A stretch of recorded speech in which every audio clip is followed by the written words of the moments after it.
साल 1973 में जब डिंपल कपाड़िया ने राज कपूर की सुपरहिट फिल्म बॉबी से ऋषि कपूर के साथ अपना शानदार डेब्यू किया, तब वो मात्र 16 साल की थी।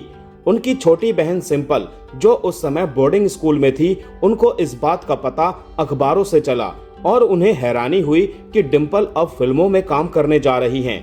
हालांकि बॉबी के रिलीज होने के तुरंत बाद ही डिंपल का कैरियर रुक गया, क्योंकि उन्होंने सुपरस्टार राजेश खन्ना से शादी कर ली थी और राजेश खन्ना नहीं चाहते थे कि उनकी पत्नी फिल्म स्टार बने, और डिंपल ने उनकी बात मान ली।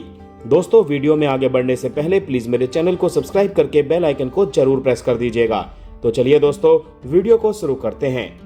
अपनी बहन के नक्शे कदम पर चलते हुए सिंपल ने भी बाद में फिल्मों में डेब्यू किया। उन्होंने 1977 में अपने जीजा राजेश खन्ना के साथ फिल्मों में कदम रखा।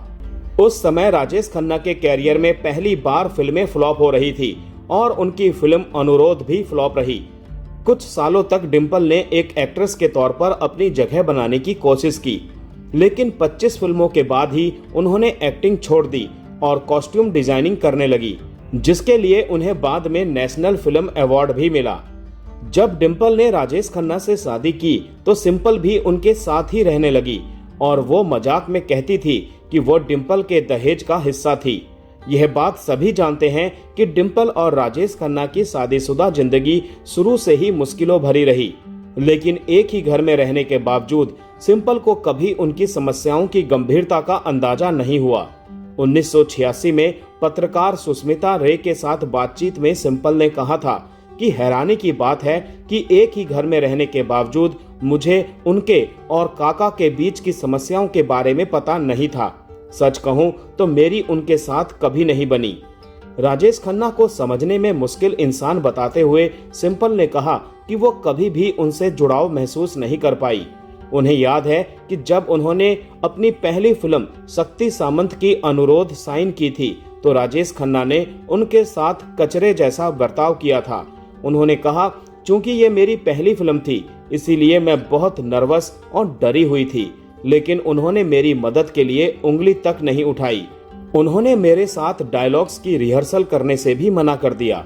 उनका रवैया बिल्कुल भी सहयोगपूर्ण नहीं था और एक दिन तो मेरी आंखों में आंसू भी आ गए थे। इस स्थिति को संभालने के लिए शक्ति सामंत आगे आए।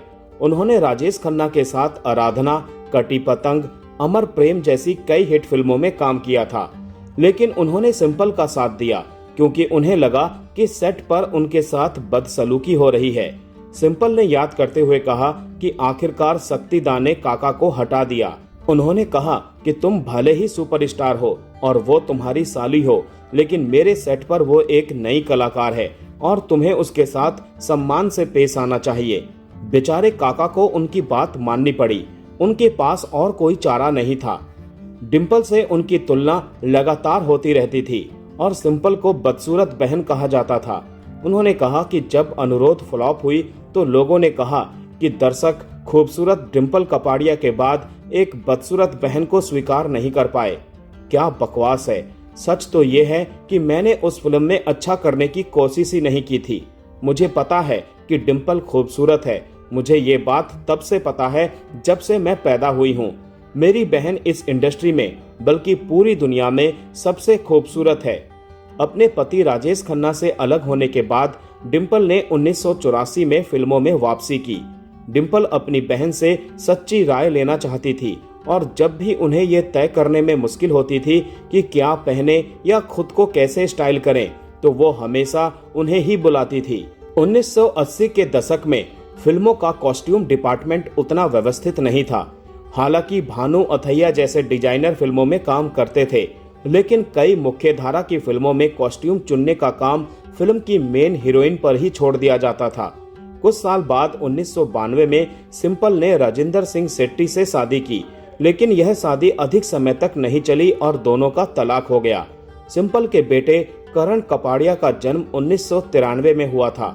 उन्होंने 2010 में ब्लैक फिल्म से अपने अभिनय कैरियर की शुरुआत की थी।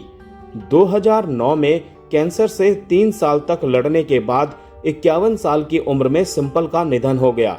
उनका आखिरी काम 2010 की फिल्म तुम मिलो तो सही था, लेकिन बीमार पड़ने के कारण उनके बीच में ही फिल्म छोड़नी पड़ी। अनुरोध के अलावा सिंपल, चक्रव्यूह, मनपसंद, लूटमार, जमाने को दिखाना है और प्यार के दो पल जैसी फिल्मों में भी नजर आई थी। तो दोस्तों, आज का ये वीडियो यहीं समाप्त करते हैं। मिलते हैं नेक्स्ट वीडियो में। तब तक के लिए आप सभी को tata bye bye, take care.